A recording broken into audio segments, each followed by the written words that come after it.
Guys সবাই কেমন আছো?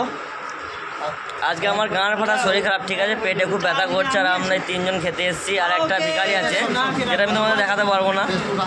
এই যে গাইস ভিখারি লয়, এটা আমার বন্ধু বলে মারা ভিখারি ভালো ভিখারি বলো, ভাবলে নাকি বানা?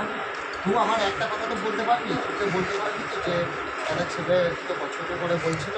হ্যাঁ তো সুমনকে বলেছিল, সুমন একদিন বলেছিলাম। হ্যাঁ হ্যাঁ তো তো তো পয়সার প্রতি নজর বেশি, তো পয়সা বলা হয় ছেলে বেটা এরকম করে একটা চান্স ওর সাথে লাগিয়ে দে বাস। তারপরে আমরা দেখেছি গাইস, জাস্ট একটা চান্স, আমার পার্টি যদি একটা চান্স পায় তাহলে খাল একবারে তামাম করে দেবে, খাল ভরে যাবে। বল কি বলবো গাইস, পেটের জ্বালায় মরে যাচ্ছি। ওদিকে তখন বললাম যে ভাত খেতে, খেলো না, এখন ভাত শেষ। তারপরে হোটেলে এসেছি আমরা খেতে। এখন দেখা যাক ভাত পাই কি পাই না, না পেলেও চাপ নাই। ওইখানে কী আছে, ছাতু খেয়ে নেবো। এই তিনজনে আছি আমরা গাড়ি পয়েন্টে লাগিয়ে দিয়ে এসেছি, খালি হয় না, খালি হবে। আমি আর বাঁচবো না গাইস, আমার খুব শরীর খারাপ।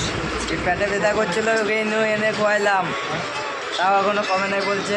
এখন কেমন লাগছে বলো ইনু থেকে? আর এখানে বাড়ি ঘর পাওয়া যায়, ওই যে এখানে বাড়ি ঘর ভাড়া পাওয়া যায়, যে চাও সে চলে আসতে পারো, কোনো চাপ নাই। আর নতুন ম্যারেজদের তো ভালোই হবে যদি এরকম একটা ঘর পাওয়া যায়।